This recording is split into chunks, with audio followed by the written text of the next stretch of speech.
అందులో అందులో భాగంగానే ఈరోజు ఇక్కడ 3 జిల్లాలకు సంబంధించిన ప్రాంతీయ సదస్సు ఏర్పాటు చేసి కోరుచున్నాం.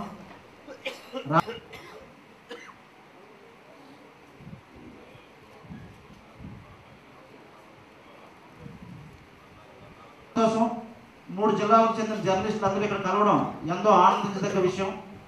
ప్రధానంగా నిరంతరం పని ఒత్తిడితో ఉండే జర్నలిస్టులు ఈరోజు ప్రత్యేకంగా ఈ సెమినార్కు విజయనగరం, శ్రీకాకుళం ప్రాంతాల నుంచి తెల్లవారుజామునే బయలుదేరి ఇంత ఉదయాన్నే ఇక్కడికి వచ్చి ఇందులో పాల్గొనడానికి ఫెడరేషన్ తరఫున ధన్యవాదాలు తెలియజేసుకుంటున్నాం.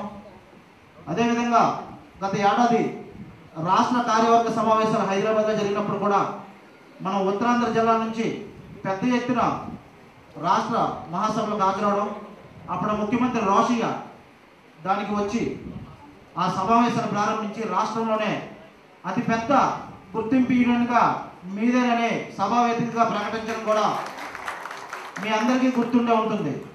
నాటి నుంచి కూడా మన ఫెడరేషన్ మరింత బలోపేతమై జర్నలిస్టుల సమస్యలను ఎప్పటికప్పుడు పరిష్కరించి రాష్ట్ర కార్యవర్గం సూచనల మేరకు నడుచుకొని ఎక్కడ ఎటువంటి ఇబ్బందులు వచ్చినా తక్షణం స్పందించి ఈరోజు మీ అందరి సహకారంతో మరింత బలోపేతమైంది. రానున్న కాలంలో కూడా మరింత అభివృద్ధి పదంలో పయనిస్తూ జర్నలిస్టులకు మన పెద్దలను గౌరవించుకుంటూనే దిశానిర్దేశం చేసుకొని మరిన్ని కార్యక్రమాలు అమలు చేసుకొని మన కీలకమైన కార్యక్రమం ప్రారంభించే ముందు ఈనాటి మన అతిథులందరి చేత సెమినార్ జ్యోతి ప్రజ్వలన గావించి తదుపరి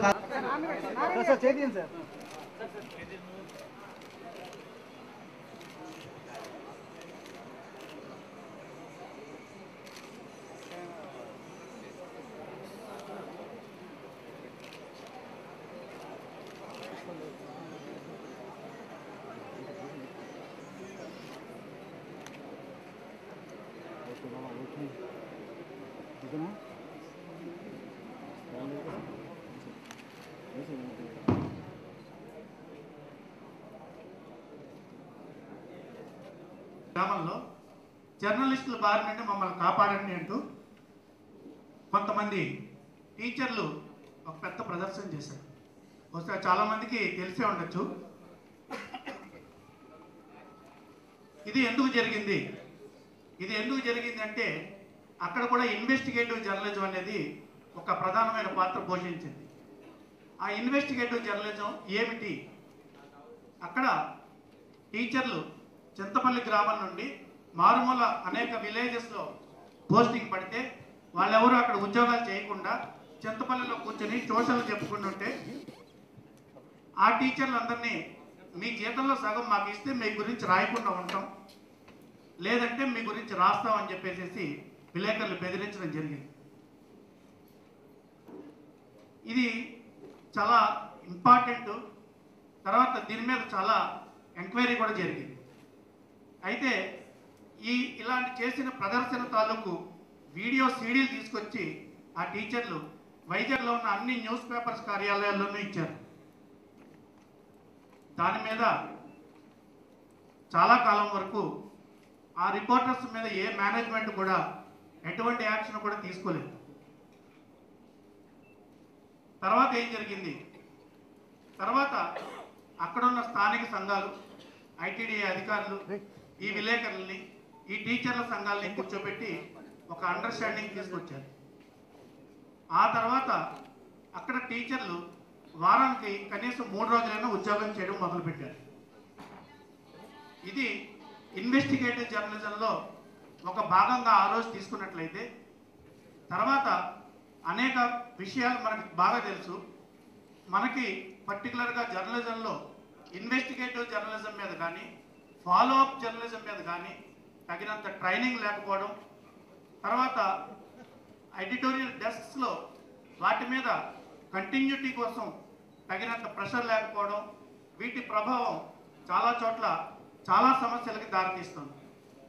సో ఇన్వెస్టిగేటివ్ జర్నలిజం అనేది ఒక పవిత్రమైన ఆశయంతో ప్రారంభించగలిగితే దానికి చాలా గట్స్ కూడా కావాలి.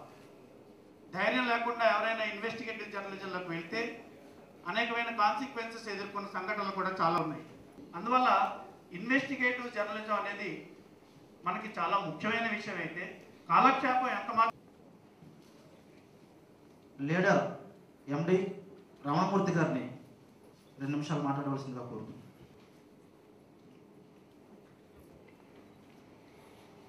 ఈనాటి కార్యక్రమానికి వచ్చే మున్సిపల్ కమిషనర్ గారు ఆంజనేయ గారికి, ప్రధాన వక్తలు, వేదికలో ఉన్న పెద్దలకు, ఈనాటి కార్యక్రమానికి చేసిన జర్నలిస్ట్ మిత్రులందరికీ కూడా హృదయపూర్వక నమస్కారం. పరిశోధనాత్మక జర్నలిజం పోకడల నుంచి కావాలని ఇంతమంది జర్నలిస్టులు ఆదరయ ఇప్పటికే దాన్ని విజయవంతం చేశారు. వీరేశలింగం పంతులు గారి దగ్గర నుంచి చాలా అద్భుతంగా ఉండేది. ఆయన ఒక జడ్జిమెంట్, జడ్జి గారి గురించి రాసేటప్పుడు ఒక జడ్జిమెంట్ ముందు తయారు చేశారు జడ్జి గారు. కానీ అవతల పార్టీ వెళ్ళి ఈ విషయం తెలుసుకొని ఆయనకు కొంత డబ్బు మొట్ట చెప్పినప్పుడు ఆ జడ్జిమెంట్ని నలిపి కింద పడేశారు, ఆయన కిటికీలోంచి పడేశారు. ఆ తర్వాత జడ్జిమెంట్ మారిపోయింది వేరే వాళ్ళు. ఈ విషయం వీరేశలింగం పంతులు గారికి ఎలా తెలిసిందో తెలియదు, కానీ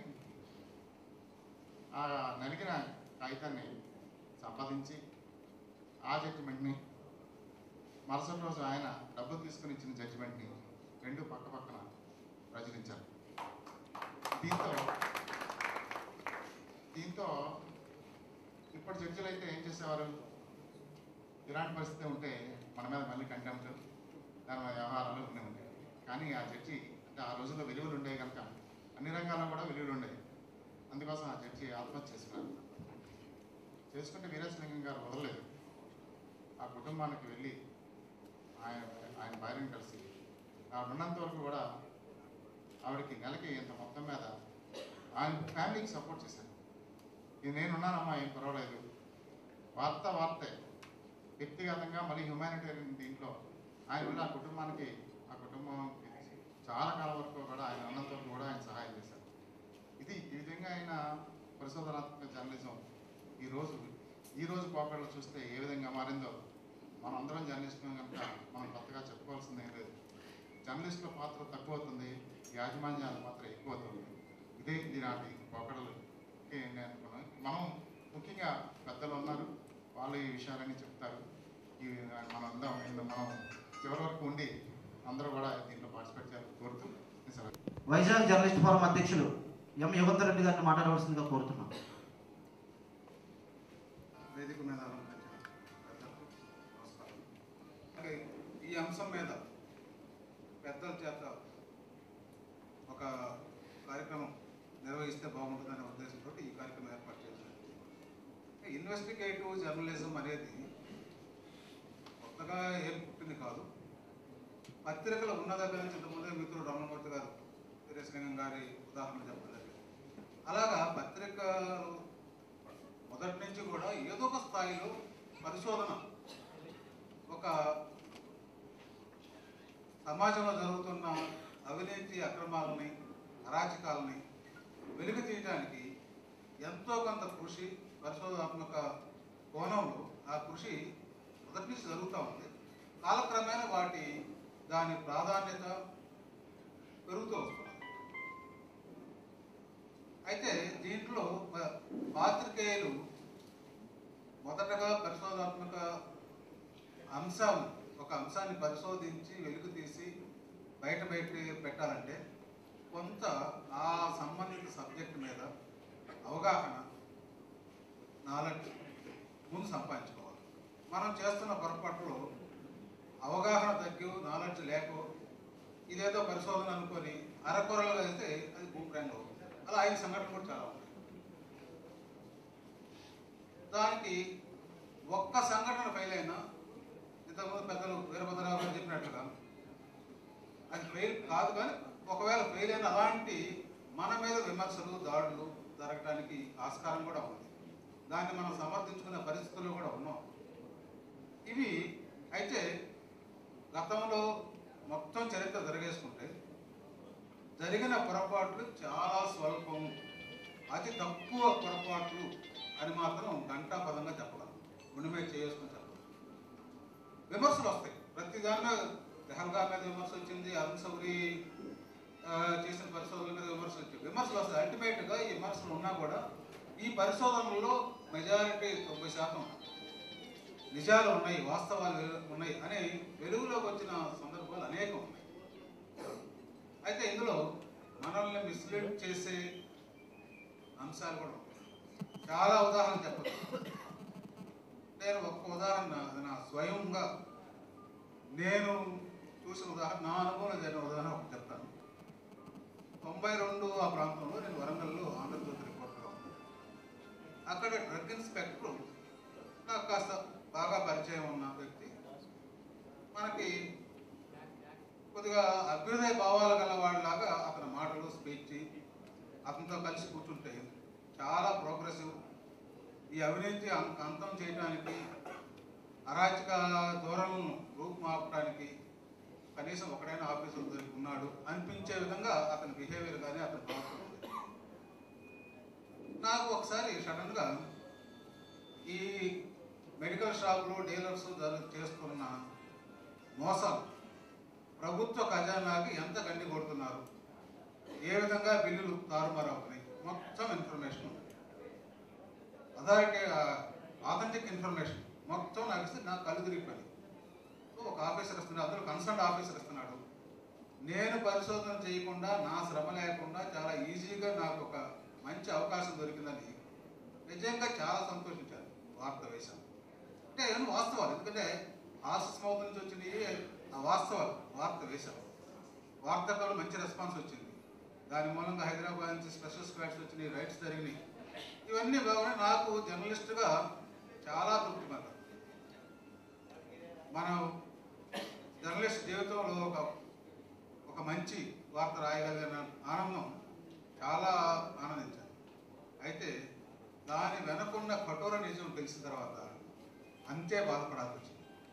జరిగిన విషయం ఏంటంటే, ఈ డీలర్స్, మెడికల్ షాపు ఓనర్స్ దగ్గర నుంచి నెల మామూళ్ళు ఉంటాయి.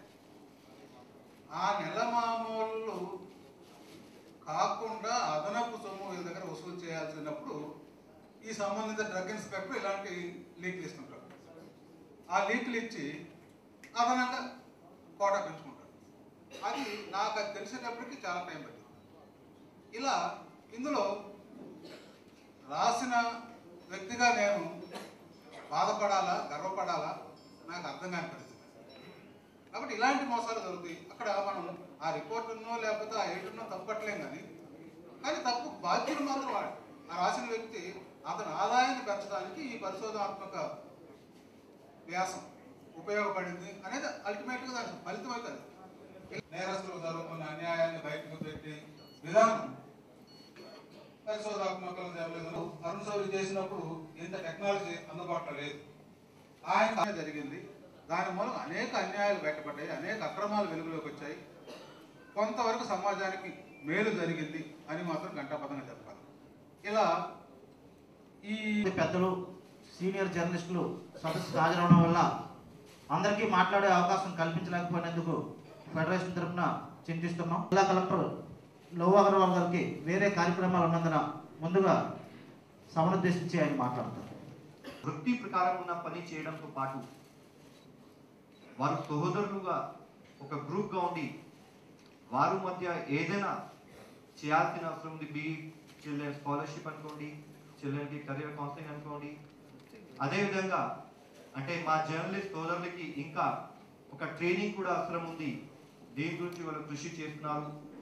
ఈ జిల్లా వాళ్ళు కాదు, ఇంకా పక్కన ఉన్న 2 జిల్లా నుంచి అందరూ సోదరులకి పిలిచి ఈరోజు సదస్సు పెట్టారంటే నాకు అంటే ఈ అవకాశం ఎంత తక్కువ టైం ఉంటే కూడా నేను ఇక్కడ రావాలి.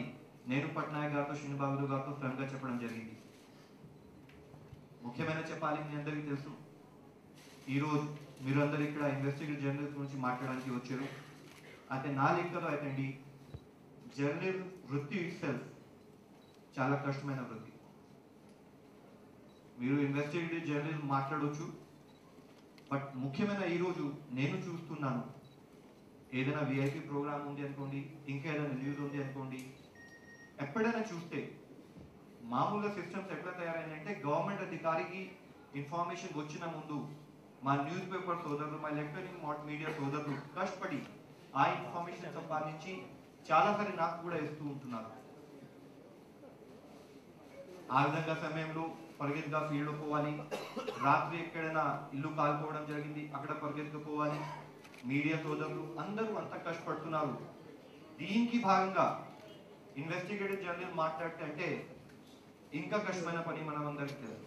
విశ్లేషణ ఒక స్థాయిలో, జ్యుడిషియరీ ఇంకొక స్థాయిలో, ఇట్లాగే బ్యూరోక్రటిక్ గా అడ్మినిస్ట్రేటివ్ పరంగా ఈ 3 పిల్లర్స్ ఉన్న సమయంలో కూడా ఇంకా 2 ముఖ్యమైన పిల్లర్స్ మన డెమోక్రసీ సరిగా పద్ధతిలో నడవాలి అంటే చాలా అవసరం. దీంట్లో ఒకటి అంటే సివిల్ సొసైటీ ఆర్గనైజేషన్, సెకండ్ అంటే జర్నలిజం. ఈ 5 పిల్లర్స్ సరిగా పద్ధతిలో పని చేస్తేనే, ఈ 5 పిల్లర్ ఒకరికి సపోర్ట్ ఇస్తేనే నిజంగా మనం సమాజానికి మేలు చేయడానికి వీలవుతుంది, సమాజం బాగా చేయడానికి వీలవుతుంది. నిన్న మొన్న మీరందరూ చూస్తున్నారు, సివిల్ సొసైటీ ఆర్గనైజేషన్ ఆధ్వర్యంలో అన్నా హజారే గారు ఒక ఉద్యమం తీసుకుంటే, మీరు మనసు నుంచి మనకు తెలుసు, మీడియా తరఫున మనం వారికి సహకారం ఇవ్వకపోతే వారు మనసున్న బాధ ప్రజల దగ్గర ఎట్లా చేస్తారు. పబ్లిక్ ఒపీనియన్ బిల్డింగ్ కి మీడియా అంటే, మీడియాతో పెద్ద వెపన్ అనుకోండి, మీడియాతో పెద్ద సౌకర్యం ఈరోజు ఎవరి దగ్గర లేదండి. ముఖ్యమైన ఇన్వెస్టిగేటివ్ జర్నలిజం గురించి మాట్లాడితే ఒక మంచి టర్మ్ నేను ఇంతకుముందు ఇక్కడ కూర్చున్నప్పుడు అంటే డిస్కషన్లో వచ్చింది ఏమిటంటే బిహైండ్ ద సీన్. ఇంతకుముందు రమణ గారు మాట్లాడారు, ఇంకా అందరూ మాట్లాడడం జరిగింది. In front of the scene ఉన్న మాట పెట్టుకోవడానికి మాకు చాలా కష్టపడాలి. అంటే అంత ఈజీ పని కాదు. చాలా థ్రెట్స్, చాలా ప్రమాదం మనం అందరూ ఫేస్ చేయాల్సి వస్తుంది. ముంబైలో జరిగిన ఇన్సిడెంట్ మనకి పాత ఇన్సిడెంట్ కూడా కాదు. అక్కడ మీలో ఉన్న ఒక సోదరుడికినే హత్య కూడా గురి కావడం జరిగింది. ఈ రోజున్న సమయంలో మామూలు వ్యక్తిగానే టఫ్గా ఉంది, ఇన్వెస్టిగేటివ్ జర్నలిస్ట్ మాట్లాడితే ఇంకా చాలా ప్రమాదం మనందరికీ ఉంటుంది. కాబట్టి శిక్షణ చాలా అవసరం. కాబట్టి ఏ విధంగా మనం పోవాల్సిన అవసరం ఉంది, చాలా అవసరం. చాలా మనం అంటే అర్థం తీసుకోవాల్సిన అవసరం ఉంటుంది. ఈ రోజు నేను ఇక్కడ వచ్చినప్పుడు కూడా ఎంతకుముందు కూడా వినడం జరిగింది, శాస్త్రి గారు అంటే ఇన్వెస్టిగేటివ్ జర్నలిజంకి అయితే ఒక మంచి పేరు ఉంది. ఇప్పటి వరకు వివిధ ఆర్గనైజేషన్ చేసినప్పుడు కూడా వారికి ఇక్కడ స్పెసిఫిక్ గా జర్నలిస్ట్ ఫోరం ఆధ్వర్యంలో పిలిచి మిగతా సోదరులకి వారి ద్వారా ట్రైనింగ్ ఏర్పాటు చేయడం నేను ఒక మంచి ఇష్యూ భావిస్తున్నాను. ఇట్లాగే శ్రీనివాస్ గారికి నేను ఎప్పుడైనా టీవీలో చూస్తూ వస్తున్నాను. సో వారు కూడా ఈరోజు మీ మధ్య వచ్చి మీ అందరితో మాట్లాడతారు, నేను చాలా సంతోషిస్తున్నాను. నేను మెయిన్ ఇన్వెస్టిగేటివ్ జర్నలిస్ట్ చూసింది అంటే కొల్లేరు. ఇది మాట చెప్పడానికి నాకు సందేహం లేదు. ఏంటి అంటే ఎప్పుడైనా ఫీల్డ్ స్థాయిలో ఏం జరుగుతుంది అది నాకు ఇంటెలిజెన్స్ తో ముందు కూడా ఫీడ్బ్యాక్ నా మీడియా సోదరుల ద్వారా రావడం జరిగింది. వాళ్ళు ఎప్పుడైనా సరే ఈ విధంగా మీటింగ్ చేసుకుని ఈ విధంగా ప్లాన్ చేస్తున్నారు, మనం ఈ విధంగా జాగ్రత్త తీసుకుంటే బాగుంటుంది, ఈ సమస్యలు ఫీల్డ్ స్థాయిలో ఉన్నాయి, పేదవాళ్ళకి సమస్య ఉంది, ఈ సమస్యకి పరిష్కారం చేయడానికి మీరు కృషి చేయాల్సిన అవసరం ఉంది. ఆ విధంగా అన్ని ఫీడ్బ్యాక్ నాకు నా మీడియా సోదరులతో ఆ సమయంలో రావడం వల్లనే బహుశా నేను ఎప్పుడైనా అంటున్నానంటే కొల్లేరు ప్రాంతంలో జరిగిన, నేను రామయ్య గారి సమయంలో జరిగిన ఆ పెద్ద ప్రయత్నం ఏదైనా అనుకుంటున్నాను. మాట్లాడుతున్నప్పుడు కూడా చెప్పడం జరిగింది. ఒక మీడియా సోదరుడు నాకు ఒకసారి వచ్చి అన్నారు, సార్ కొల్లేరు ప్రాంతం లోపల పోవడమే కూడా భయం ఉంటుంది. అప్పుడు ఒక పెద్ద మనిషి గురించి నేను ప్రాంతంలో వేరే డ్రెస్ కూడా వేరే విధంగా పోయి ఇన్వెస్టిగేటివ్ జర్నలిస్ట్ పరంగా పోయి డీటెయిల్స్ తీసుకొని నెక్స్ట్ డే నేను న్యూస్ పేపర్లో రాస్తేనే సాయంత్రం ఒక పెద్ద బండి నా ఇంటికి వచ్చింది. పెద్ద బండిలో ఆ పెద్ద మనిషి కింద దిగి నా ఇంటికి రావడం జరిగింది. ఒక బ్రీఫ్ కేస్ తీసుకొని ఒకటి అడిగారు, మీరు రాసేది బాగానే ఉంది, అయితే ఇది తీసుకోండి, బ్యాగ్ తీసుకోండి అన్నారు. వారు ఏదైనా దానికి లొంగిపోకుండా నేను ఇది ఏమి తీసుకోనండి, నాకు ఏం అవసరం లేదు, నిజంగా ఏదైనా మీరు రాస్తాను చెప్పినప్పుడు వారు ఒకటి మాట అన్నారు, సరే నెక్స్ట్ టైం రాయండి, మీ బాడీ కూడా దొరకవు. అంటే ఈ విధంగా సమస్య కూడా ఫీల్డ్ స్థాయిలో ఉన్నాయి కాబట్టి ఈ మాట కూడా ఆ మీడియా సోదరులు స్వయంగా నాకు చెప్పడం జరిగింది. కాబట్టి నా రిక్వెస్ట్ మీ అందరితో ఒకటి ముఖ్యమైన అంటే ఈరోజు నా జిల్లా సోదరులతో కలవడంతో పాటు పక్కన ఉన్న 2 జిల్లాల వాళ్ళతో నేను ఈరోజు కలవడం జరుగుతుంది. నేను సంతోషిస్తూ మీరు ఈ శిక్షణ కార్యక్రమానికి మంచి పద్ధతిలో సద్వినియోగం చేస్తూ ఎంతవరకు ఎక్స్పీరియన్స్ ఉన్న అందరూ పెద్దలతో వాళ్ళతో ఎక్స్పీరియన్స్ షేరింగ్ చేస్తూ ఎక్కడైనా మనం ఇన్వెస్టిగేటివ్ జర్నలిస్ట్కి పోయిన ముందు కావాల్సిన జాగ్రత్తని వాడాలి. దయచేసి దీనికి అర్థం తీసుకుంటూ మీరు బిహైండ్ ద సీన్ ఏదైనా ఉంది మీ బాధ్యత పరంగా మీకు సపోర్ట్ ఎప్పుడైనా మేము చూస్తూ వస్తున్నాము అడ్మినిస్ట్రేషన్ పరంగా, కాబట్టి మీ సపోర్ట్ ఎప్పుడైనా ఇస్తూ ఉండండి. ఈ సమాజం బాగా చేయాలంటే ఖాళీ అడ్మినిస్ట్రేషన్ పరంగా అంటే ఒక పిల్లర్ పని కాదు, మనమందరూ కలిసి 5 పిల్లర్గా ఉండి ఈ సమాజం బాగా చేయాలి. ఒక బాధ్యత మన అందరూ పైన ఉంది. కాబట్టి మీరు దీనికి ఆల్రెడీ నిమగ్నం ఉన్నారు, ఇంకా శిక్షణ కార్యక్రమం తీసుకున్నారు. కాబట్టి నేను నా తరఫున ముఖ్యమైన మన జర్నలిస్ట్ సోదరులకి ఈ మంచి ప్రయత్నం చేశారు కాబట్టి కృతజ్ఞతలు తెలియజేస్తూ చేసుకుంటున్నాం. అదేవిధంగా వార్త పేరు వచ్చి వాసు గారు తదితర అందరూ కూడా వచ్చారు. అందరికీ మాట్లాడే అవకాశం కల్పించలేకపోయినా వాళ్ళందరూ కూడా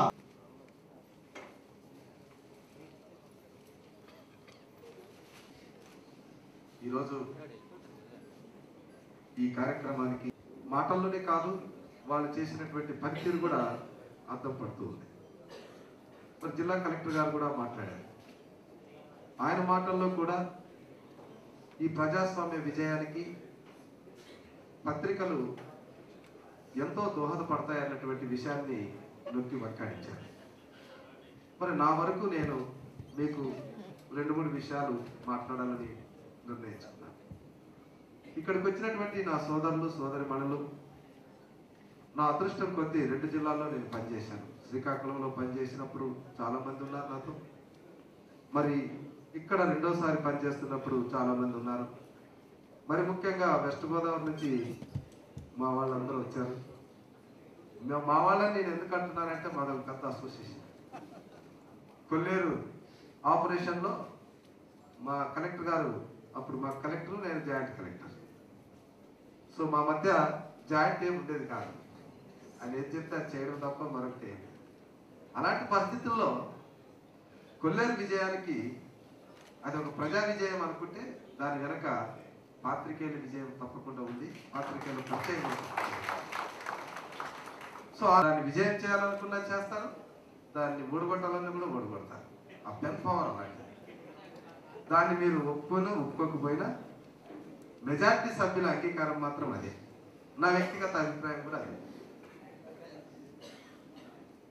సో ఈరోజు అందుకే మనం 10వ క్లాస్ వరకు నేను పరీక్షలు పాస్ కావడానికి ఒక పాఠ్యాంశంగా పత్రికలు, లైబ్రరీస్, ఆటలు, క్రీడలు ఇలాంటి అంశాల్లో ఒక పేరా ఉండేది. ఆ పేరాలో నేను చదువుకున్నది ఏంటంటే ఒక ఆశయంతో పత్రికలు పెట్టారు, ఆ ఆశయం నెరవేరింది, కానీ వాళ్ళ ఆస్తులు పోగొట్టుకున్నారని చదివాను. అదే కాంపిటేటివ్ ఎగ్జామ్స్కి వచ్చేటప్పటికి ఆ అంశం కాస్త మార్పులు చెందింది. అక్కడొచ్చిన క్వశ్చన్ ఏంటంటే ప్రజాస్వామ్య విజయానికి పత్రికలు పట్టుకొమ్మలు చర్చించండి అన్నారు. అంటే దాంట్లో 2 ఉన్నాయి, పాజిటివ్ అండ్ నెగిటివ్. మొదటేమో ప్రజా విజయానికి పత్రికలు పెట్టారు, విజయం సాధించారు, ఆస్తులు పోగొట్టుకున్నారు. ఒకే అంశం పాజిటివ్ అంతే. There is no question of negative thinking. కానీ అదే 10 సంవత్సరాల తర్వాత నేను కాంపిటేటివ్ ఎగ్జామ్స్కి వచ్చేటప్పటికి నాకు వచ్చిన ప్రశ్న ఏంటంటే 2 విధాలుగా నేను చర్చించాల్సి వచ్చింది. పత్రికల్లో పాజిటివ్నెస్, పత్రికల వల్ల నెగిటివ్నెస్, ఈ రెండింటిని చర్చిస్తే కానీ నాకు మార్కులు పడవు, నేను పాస్ కాలేదు ఎగ్జామినేషన్. సో మరి అలాంటప్పుడు నా బుర్ర 2 రకాలుగా ఉపయోగించి మంచిగా నాకు ఇష్టం ఉన్నా ఇష్టం లేకపోయినా పరీక్షల కోసం నేను 2 రకాలుగా రాయాల్సి వచ్చింది.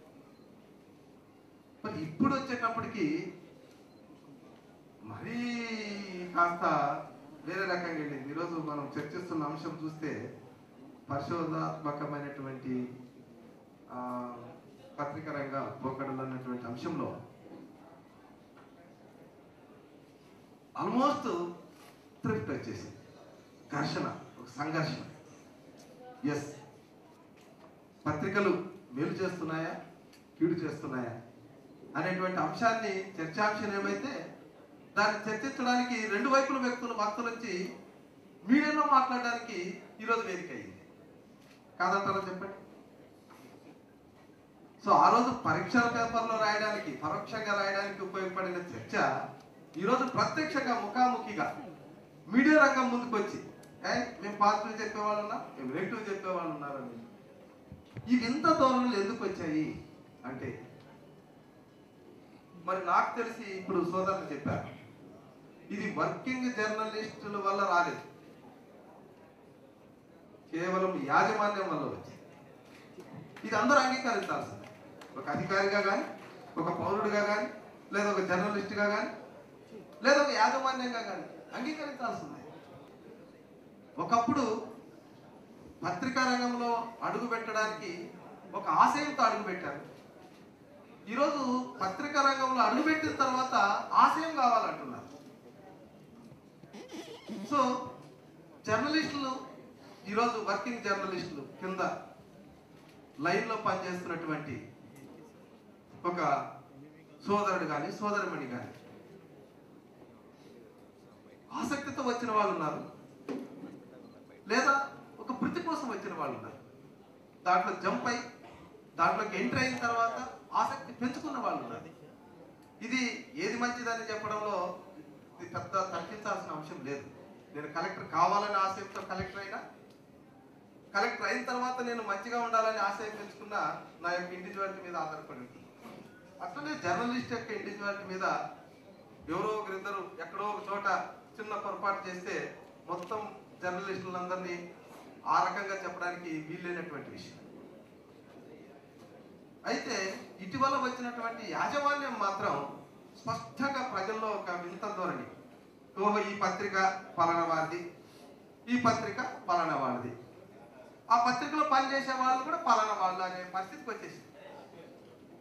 సో ఈ పరిస్థితిని మరి మార్పు చేయాలనేటువంటి శక్తి ఒక్క ఫెడరేషన్కి ఉంది తప్ప ప్రజాస్వామ్యంలో ఏ అధికారికి లేదు, ఏ రాజకీయ నాయకుడు కూడా లేదు. ఒక్క శక్తి యాజమాన్యం యొక్క పోకడల్ని ప్రజాస్వామ్య పంథాలో నడపడానికి, వారిని న్యూట్రలిజం దాన్ని ఏమంటారు, తటస్థం, ఈ కొన్ని ఉన్నాయి మనం చెప్పచ్చు. ఇప్పుడు వేదిక మీద నేను చెప్పడానికి మంచిది కాదన్న ఉద్దేశంతో చెప్పలేకపోతున్నాను, కానీ క్లోజ్ సర్క్యూట్లో I can express my feeling. So yes, మీలో కూడా ఉంది, వాస్తవం అది. సో ఆ మార్పును తీసుకొచ్చినప్పుడు మాత్రమే పొద్దున్న లేచిన వెంటనే మీ ఇంటికి ఏ పత్రిక వస్తుందంటే పలానా పత్రిక వస్తుందా, సరేలే, ఎందుకు అన్నిట్టు. కానీ కొన్ని పత్రికలు మన దగ్గర చేతిలో ఉంటేనే మనల్ని గౌరవించే స్థితికి వస్తున్నారు.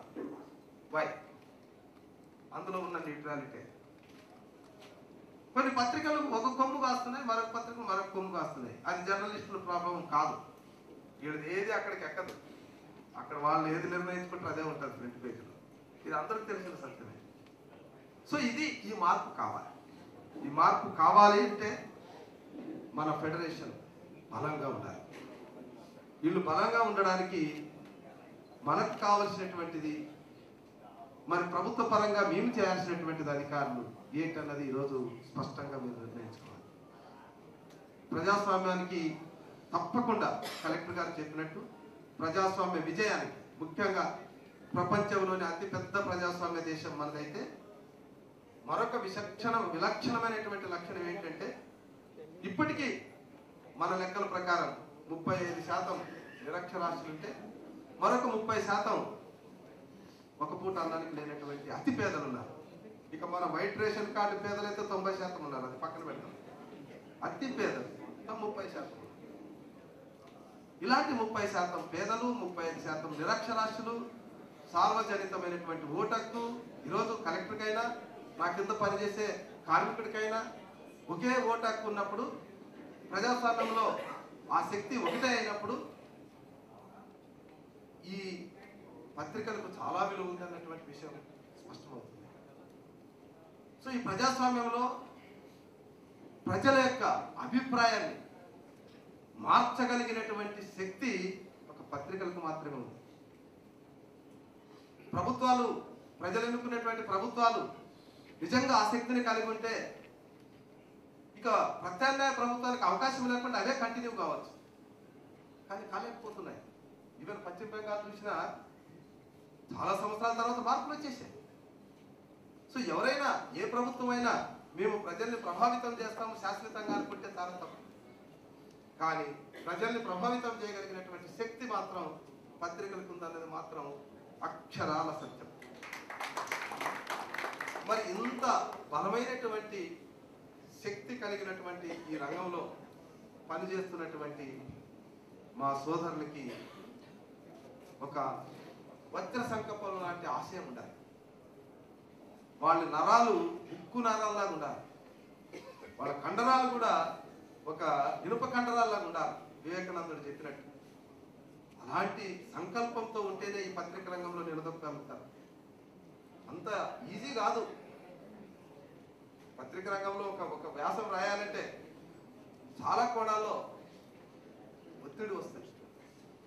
ఆ ఒత్తిడి గురించి మనం చెప్పుకోవాలంటే చాలా ఉన్నాయి. మేనేజ్మెంట్ నుంచి ఒత్తిడి వస్తుంది, మేనేజ్మెంట్ నుంచి, సమకాలికుల నుంచి ఒత్తిడి వస్తుంది. ఇక టైం ప్రెజర్, ఈ టైం లోపల దాన్ని అందివ్వాలి, అందకపోతే పోటీలో మరొకరిస్తారు. ఇచ్చే లోపల ఏదైనా పొరపాటున, ఇప్పుడు మన సోదరుడు చెప్పారు, నేను ఆ పరిశోధాత్మకమైనటువంటి వ్యాసం రాసినందుకు గర్వపడాలా సిగ్గుపడాలా? అక్కడ ఏంటి తొందర, ఇచ్చేయాలి, నమ్మాడు అంతే. ఆ నమ్మకం ఆయన ప్రత్యర్థానికి గురిచేసింది. సో ఈ పరిశోధనాత్మకమైనటువంటి దాంట్లో మన చేతికి వచ్చిందల్లా వేరుమైన బంగారం అనుకుంటే చాలా తప్పు. నీ దగ్గర ఉన్న అంశం లేదా ఒక ఫోన్ చేసినటువంటి అంశం రెండు వైపులు కూడా ఆలోచించాలి. కత్తికి ఇటువైపు అటువైపు పదనుంది అన్నటువంటి అంశాన్ని కూడా దృష్టిలో పెట్టుకోవాలి. ఏదో మన చేతికి వచ్చిందని చెప్పేసి మనం రాస్తే అది పబ్లిష్ అవుతుందని రాసేస్తే తర్వాత ప్రాయశ్చిత్తం పడాల్సింది మీరు. మీరు రాసిన వ్యాసం వల్ల ఎవరికైనా హాని జరిగితే ఆ హాని యొక్క ప్రభావం మీ కుటుంబానికి శాపంగా మారుతుంది అన్నటువంటి అంశం కూడా మీకు ఒక భూతదయ ఉండాల్సింది.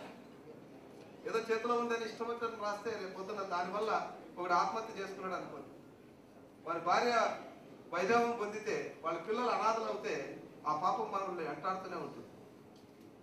లేదు మనం రాసిన వ్యాసం వల్ల ఒకటి జైలుకి వెళ్ళాడు, ఎస్ మనకు ప్రజా విజయం, ప్రజల ఆశీస్సు మనకు ఉంటుంది. రెండూ ఉంటాయి. సో ఈ రెండిట్లో మెళుకువలు పాటించాల్సినటువంటి ఆవశ్యకత ఉంది.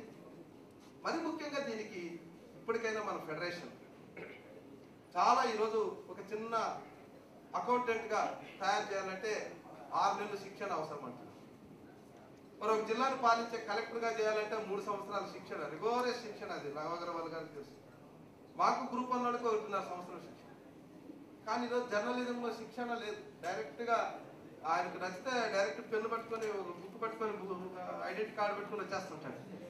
ఏంటో మరి ఆయన అవగాహన ఏంటో, ఆయన పరిస్థితి ఏంటో ఏమిటి అర్థం కాదు. కలెక్టర్ని కూడా విమర్శిస్తాడు, కమిషనర్ కూడా విమర్శిస్తారు. 20 సంవత్సరాల ప్రజా అనుబంధం ఉన్నటువంటి ఒక మేధావిని కూడా విమర్శించే స్థాయికి వస్తారు. What is his calibre, what is his capacity, what is his under అనేది మనకి ఏం అర్థం కాదు. దానివల్ల పత్రిక రంగంలో పెద్దలు మేధావులైనటువంటి ఇలాంటి బ్యూరో చీఫ్స్ కానీ లేదా సంపాదకులు కూడా ఒక్కొక్కపారు చిన్న ప్రజల్లో చిన్నతనం కనబడే అవకాశం కూడా ఉంటుంది. సో దయచేసి మేనేజ్మెంట్ శిక్షణ కార్యాలయాలు ఏర్పాటు చేయండి. ఈరోజు ఈ చిన్న ఒక బండ్రోతుకి మనం ఇచ్చిన వెంటనే మేము జీవీఎంసీలో 1 నెల రోజులు శిక్షణ ఇస్తున్నాం. ఫైల్ ఎలా మోయాలి, ఆఫీసర్ కూర్చున్నప్పుడు గ్లాస్ ఎలా పెట్టాలి, నీళ్లు తొడుక్కోకుండా పైన ఎలా పెట్టాలి, ఎలా వంగి రావాలి, ఇవన్నీ చెప్తున్నారు మాకు. నిజం చెప్తున్నారు.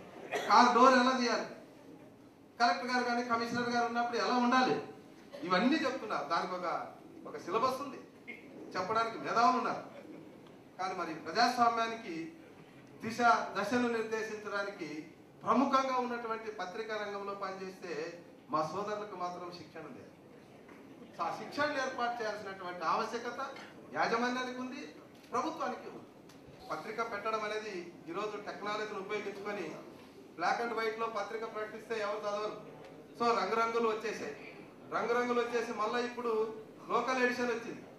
లోకల్ ఎడిషన్ పోయింది, ఇప్పుడు మళ్ళీ వీధికి ఒక ఎడిషన్ వచ్చేసి ఆ పక్కన చదివితే రా దాంట్లో ఉంటుంది రాదు.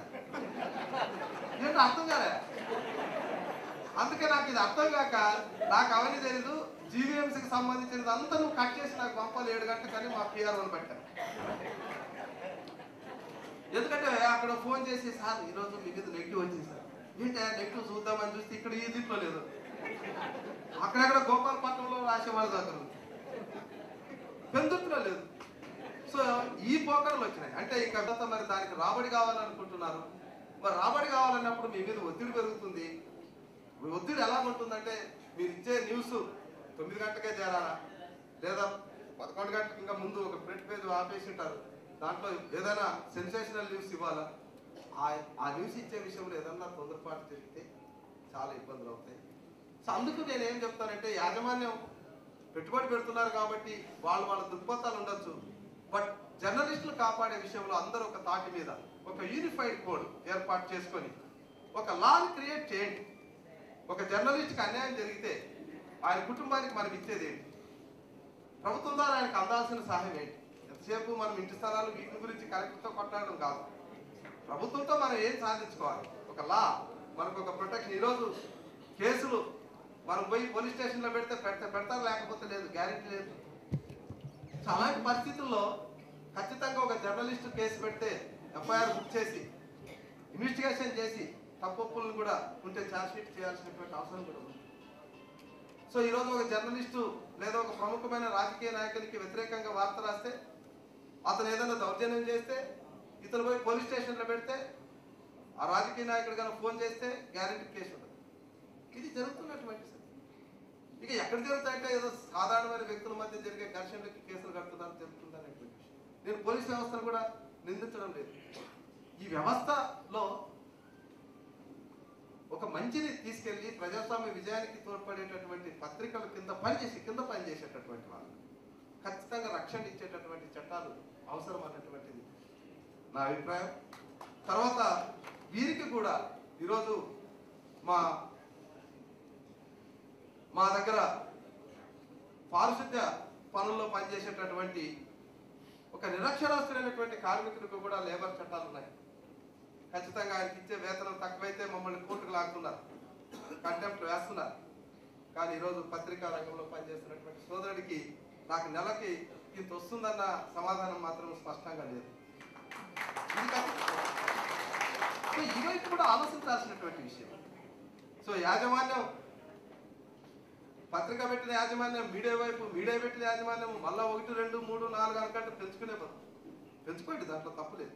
కానీ దానికి నడుము కట్టి శ్రమటొచ్చి అంకురార్పణం చేసినటువంటి ఎందరో సోదరులు వారి కుటుంబాలను ఆదుకోవడానికి ఒక నిధిని కూడా ఏర్పాటు చేయాలి, లేదా వాళ్ళ యొక్క జీతభత్యాలను కూడా ఆలోచించి ఒక దీని వైపు తీసుకెళ్లాల్సినటువంటి అవసరం కూడా ఉంది అన్నటువంటిది. ఈరోజు నేను నా ఫ్రెండ్ ఉన్నాడు, ఎక్కడున్నామని అడగాల్సిన పరిస్థితి ఉంది. ఎందుకంటే ఆయన ఎన్ని రోజులు ఆ పత్రికలో ఉంటాడు నాకు తెలియదు. ఒక ఆయన ఉన్నాడు, మొన్నటి వరకు ఒక పత్రిక అన్నాడు, మళ్ళీ ఈ జిల్లాకు వచ్చేటప్పుడు ఎక్కడున్నాడంటే పలానా దానిలో ఉన్నాడు. ఏంటి రీజన్ అంటే అక్కడ 100 రూపాయలు ఎక్కడ ఇస్తున్నారు, ఎస్ తప్పులేదు. సో ఒక నిజంగా ఆయన అడిగాను, ఏంటంటే ఏం చేస్తాం బ్రదర్, పిల్లలు చదవాలి కదా, పిల్లలు చదవాలి, దీంట్లో మనం నిజాయితీగా పనిచేస్తున్నాం, మరి తప్పకుండా నాకు 200 వస్తుంది కాబట్టి నేను ఎక్కడ, మరి నీ కనతల్లి కదా మొదట నీకు ఆశ్రయం ఇచ్చింది, ఏం చేయమంటావు చెప్పండి. సో వాళ్ళు మనల్ని నమ్ముకొని మన పత్రికల్లో పనిచేస్తున్నప్పుడు వాళ్ళని అక్కడ ఉంచుకోవాల్సినటువంటి బాధ్యత కూడా యాజమాన్యం మీద ఉంది. అన్ని పత్రికల్లో ఒక రేటు, ఒక యూనిఫార్మల్ రేట్. ఈరోజు నా దగ్గర పనిచేసిన సెమీ లేబర్ తప్పకుండా ఈ వేతనం రావాలి, స్కిల్డ్ లేబర్కి ఈ వేతనం రావాలనే చట్టాలు ఉన్నాయి. అట్లనే జర్నలిజంలో కూడా మా వర్కింగ్ జర్నలిస్ట్కి ఏ పేపర్లో పనిచేసినా ఆయనకి మినిమం ఇంత ఉండాలి అన్నటువంటిది ఒక నిర్దిష్టమైనటువంటి ఒక లాను తీసుకురావాల్సినటువంటి అవసరం కూడా ఉంది. కాబట్టి ఎలాగా వర్కింగ్ జర్నలిస్ట్గా మీరున్నారు కాబట్టి మరి మీకు కూడా కోర్సు ఉపయోగించుకునే విషయంలో మీరందరూ పనిచేయాల్సిందిగా కోరుకుంటూ, మరి ఎప్పుడు కూడా జర్నలిస్టు పక్షపాతిగా నాకు ఒక ముద్ర ఉంది. ఎప్పటికీ నేను నిజామాబాద్లో మాట్లాడినప్పుడు కూడా ఇలాగ మాట్లాడాను, గుంటూరులో మాట్లాడినప్పుడు కూడా ఇలాగ మాట్లాడాను. అట్లానే నాకు యాజమాన్యం మీద కోపం ఏమి ఉండదు. యాజమాన్యం అంటే కూడా గౌరవం ఉంటుంది. బట్ నా వంతు కృషిగా నేను ఎప్పుడు ముందుంటానని తెలియజేసుకుంటూ ఈ చక్కటి అవకాశాన్ని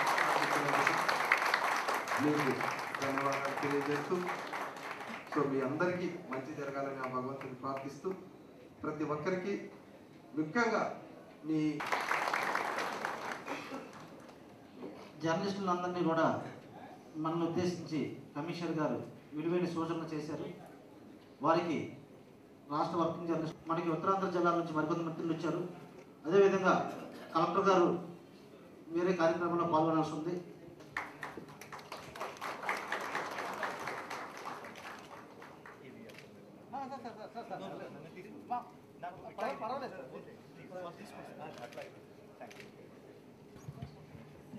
సార్ మన ఇన్వెస్టిగేషన్ జర్నలిజం గురించి మాట్లాడమంటే మన మీద ఇన్వెస్టిగేట్ చేసి మాట్లాడారు.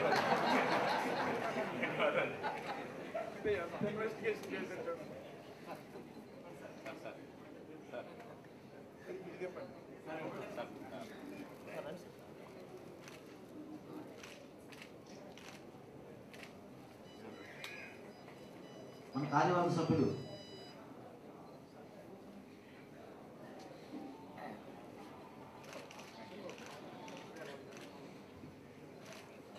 కలెక్టర్ గారిని సాధారణంగా పంపించవలసింది కోరుతున్నాం. ఈరోజు కూర్చొని